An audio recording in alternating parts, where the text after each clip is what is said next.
Hello everyone, कैसे हैं आप सभी। I hope you are doing well.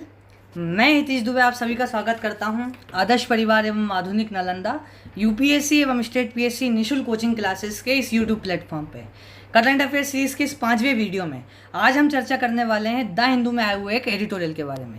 ये एडिटोरियल क्या कहता है? अमृत योजना का अवलोकन, यानी an overview of Amrit scheme. इस पूरी स्कीम का ओवरव्यू इस एडिटोरियल में देखने को मिलेगा।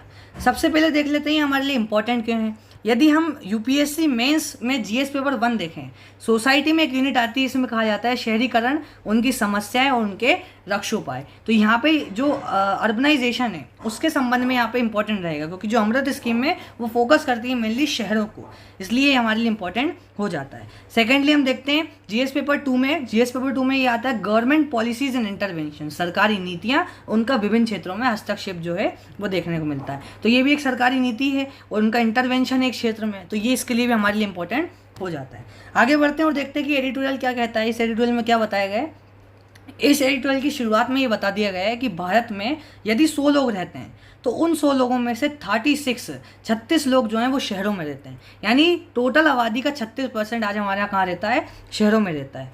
2047 तक 2047 तक ये आंकड़ा 50% से भी ज़्यादा हो जाएगा, यह इसमें संभावना बताई गई है। साथ ही साथ विश्व बैंक जो है उसका ये अनुमान है कि अगले 15 वर्षों में ये बताया गया है कि हमारे जो बुनियादी ढांचे, शहरी बुनियादी ढांचे जो हैं उसमें हमको 840 जो बिलियन डॉलर है, यानी 840 बिलियन डॉलर का करना पड़ेगा, निवेश की आवश्यकता होगी, पैसों की आवश्यकता होगी। ये कहाँ से आएगा? जीसीसी से, है ना। कहाँ से आएगा ये? जीसीसी से, ग्लोबल कैपेबिलिटी सेंटर से। अगर इसको नहीं पढ़ा है तो ये आप लास्ट वीडियो में जाकर भी पढ़ सकते हैं, इसके बारे में हमने डिटेल में चर्चा करी थी। आगे बढ़ते हैं और सबसे पहले जानते हैं कि अमृत स्कीम है क्या, इसका फुल फॉर्म क्या है। अमृत का फुल फॉर्म है Atal mission for rejuvenation and urban transformation. Rejuvenation का अर्थ क्या होता है? रेजुवनेशन का अर्थ होता है कायाकल्प, ठीक है। तो urban mission for rejuvenation, Atal mission for rejuvenation and urban transformation. अब ये स्कीम लाई कब गई थी? ये लाई गई थी जून 2015 में, सरकार द्वारा जून 2015 में लॉन्च की गई थी। इसका प्राथमिक उद्देश्य था कि हमारे यहाँ के जो शहरी बुनियादी ढांचा है इसको ज़्यादा अच्छे से कर पाएँ, इसको बढ़िया डेवलप करें, साथ ही साथ लोगों की रहने की जो जीवन इसका स्तर है, यानी जो लाइफ मतलब लिविंग स्टैंडर्ड जो है उसमें क्वालिटी बढ़ाई जाए। तो इसके मेन थे वो ये 2 टॉपिक थे कि जिनके लिए मेन इनके ऑब्जेक्टिव रखे गए। अब बुनियादी ढांचों को बनाने के लिए क्या क्या करता है भाई, आगे देखते हैं। बुनियादी ढांचों को सशक्त करने के लिए सबसे पहला इसका कदम होता है जल आपूर्ति को सुनिश्चित करना। जल आपूर्ति कैसे हो पाएगी? जब आप पीने के जल के लिए जो नल होते हैं वो हर घर तक उपलब्ध करवाएंगे। तो इसका पहला ऑब्जेक्टिव है भाई जल आपूर्ति, यानी जो घर में, हर घर में पीने के पानी का नल उपलब्ध करवाएं। सीवरेज और सेप्टेज, यानी हर घर में सीवरेज की सुविधा सुनिश्चित हो। सेप्टेज यानी जो वेस्ट होता है उस वेस्ट का मैनेजमेंट भी अच्छी तरीके से हो पाए। सीवरेज की जहाँ पे सुविधा है वो उपलब्ध हो, साथ ही साथ जो वेस्ट मैनेजमेंट, अपशिष्ट प्रबंधन है वो कर पाएँ। तूफानी जल निकासी, यानी जब कभी तूफान आए उसके कारण जो बाढ़ आ जाती है, उस बाढ़ के कारण जो कई बार शहरों में पानी चले आता है, घरों के अंदर पानी चले आता है, उस बाढ़ के पानी का प्रबंधन किया जाए, उसमें ड्रेनेज सिस्टम जो है उसको डेवलप किए जाए। शहरी परिवहन, हमारे यहाँ का शहरी परिवहन ज़्यादा अच्छी तरीके से सुनिश्चित हो पाए, तो हमारे जो पब्लिक ट्रांसपोर्ट है, जैसे कि पब्लिक ट्रांसपोर्ट में क्या क्या आ जाते हैं, सार्वजनिक परिवहन में कौन कौन से आ जाते हैं, बस हो गई, ट्रेन हो गई, इनको और ज़्यादा अच्छा तरीके से बनाया जाए, इनकी क्वालिटी में इम्प्रूवमेंट की जाए। हरित स्थल, यानी हमारे शहरों के अंदर जो पर्यावरण है उसको अच्छा बनाने के लिए हम ग्रीन पार्क बनाएं, ग्रीन मतलब हरित क्षेत्रों का इस्तेमाल निर्माण करें, जिसके माध्यम से हमारे यहाँ का जो पर्यावरण है वो शुद्ध रह पाए। जिसके लिए ये जो मेन 5 ऑब्जेक्टिव थे इसमें बताए गए थे।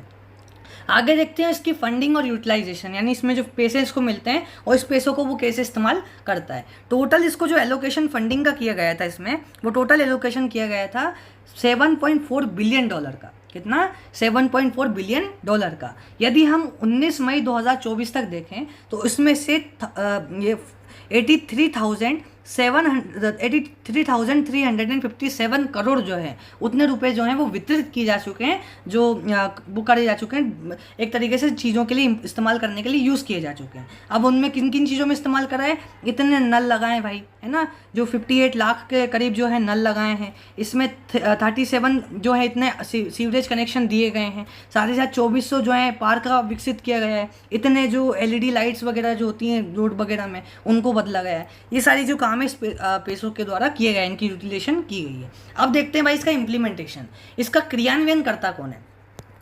इस स्कीम का क्रियान्वयन करने की जिम्मेदारी है राज्य सरकारों की, और साथ ही साथ जो अर्बन लोकल बॉडीज़ हैं, ULB हैं, मतलब अर्बन लोकल बॉडीज़, इन दोनों की मेन जिम्मेदारी है इसका इम्प्लीमेंटेशन करने की। साथ ही साथ जो हमारी अर्बन लोकल बॉडीज़ हैं उनको पैसे कहाँ से मिलेंगे, राज्य सरकार से या केंद्र सरकार से। केंद्र सरकार और राज्य सरकार हालांकि इसमें दोनों मिलकर इसमें योगदान देती है, लेकिन अर्बन लोकल बॉडीज़ को इनके सुचालन के लिए केंद्र सरकार क्या करती है, अपने पैसे प्रोवाइड करवाती है। मिशन की प्रगति पर एक मजबूरी प्रबंधन करने के लिए, यानी इसको एक तरीके से निगरानी अच्छी तरीके से करने के लिए एक सिस्टम डेवलप किया गया है जिसको बोला जाता है MIS, यानी मैनेजमेंट इंफॉर्मेशन सिस्टम, जिसके माध्यम से ये देखा जाए कि इसके जो ऑब्जेक्टिव रखे गए थे ये वहाँ तक पहुँच रहा है कि नहीं पहुँच रहा है, कुछ कमी तो नहीं रह रही है। इन सभी पहलुओं पर इस पर चर्चा की जाती है।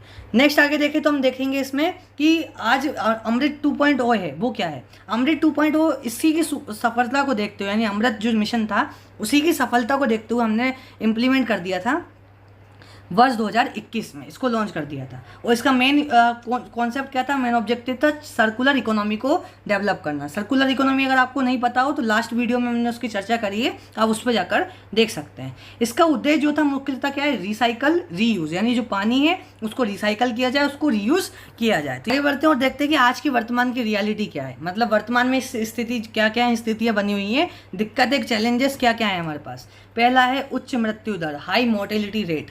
यदि हम देखें कि स्वच्छता के ना होने के कारण, पानी ना अच्छे होने के कारण कितनी मृत्यु हो रही है, तो उसका आंकड़ा जाता है हर साल 2 लाख लोगों का। यानी अच्छा पानी ना होने के कारण, स्वच्छता ना होने के कारण, है ना, जो हमारा हाइजीन है उसकी जो चीज़ें उनको ना होने के कारण 2 लाख लोग जो हैं उनकी हर वर्ष मृत्यु हो जाती है। ये खतरनाक आंकड़ा है जिसको देखने को मिल सकता है एक चैलेंज के रूप में।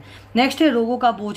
अगर चाइना से हम हमारी तुलना करें तो अच्छा पानी ना होने के कारण, वायुमंडल मतलब जो बाकी चीज़ें जो हैं वो दूषित होने के कारण, सैनिटेशन ना होने के कारण जो मृत्यु दर है, मतलब जो रोगों का बोझ है, वो हमारे यहाँ ज़्यादा देखने को मिल रहा है एज़ कम्पेयर टू चाइना।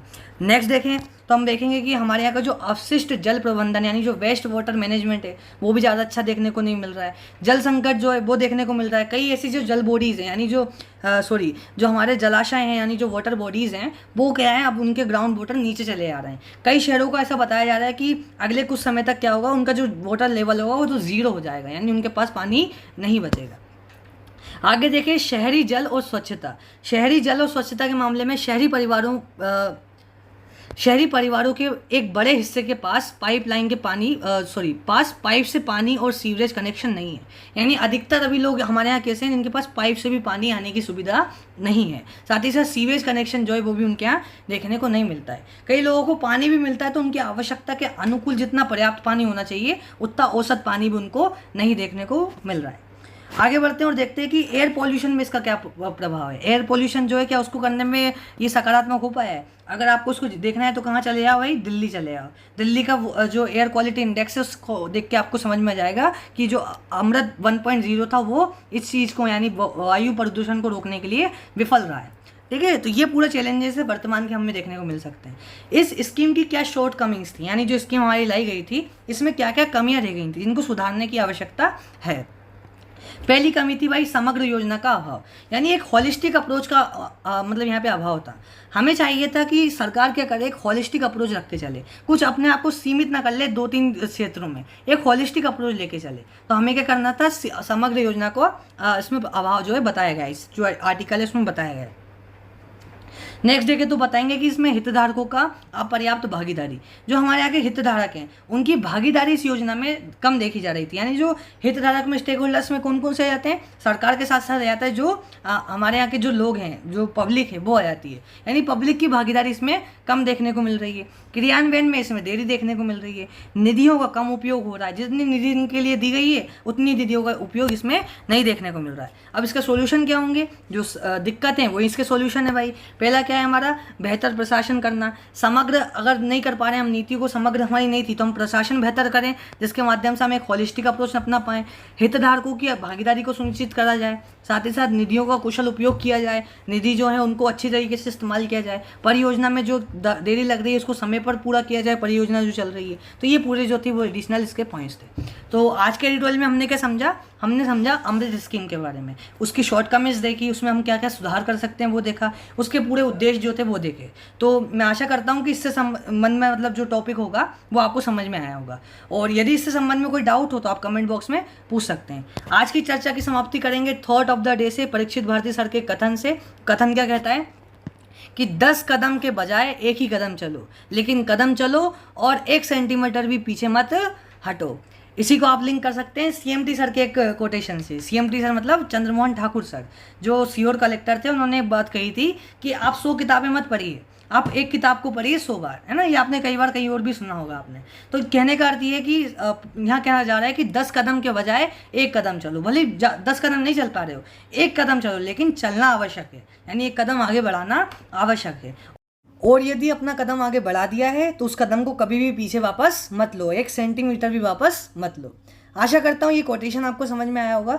यदि इस पूरे मतलब जो एडिटोरियल पे अपन ने चर्चा करी है उसका आपको अगर प्रेजेंटेशन चाहिए, पीडीएफ चाहिए, तो आप जा सकते हैं आदर्श परिवार के टेलीग्राम चैनल पर। उसका नाम क्या है, आदर्श परिवार एंड मॉडर्न नालंदा। इसको आप सर्च करेंगे टेलीग्राम पे, आपको मिल जाएगा। उसी में आपको जो इसके पूरे पीडीएफ होते हैं वो डेली मिल जाते हैं, जो डेली करंट अफेयर्स के वीडियो के जो आपको मिलते हैं वो मिल जाते हैं। आशा करता हूँ ये आपको समझ में आया होगा। यदि इससे संबंध में कोई डाउट हो आप कमेंट बॉक्स में पूछ सकते हैं। फिर मिलेंगे किसी और नए एडिटोरियल के साथ बहुत जल्द।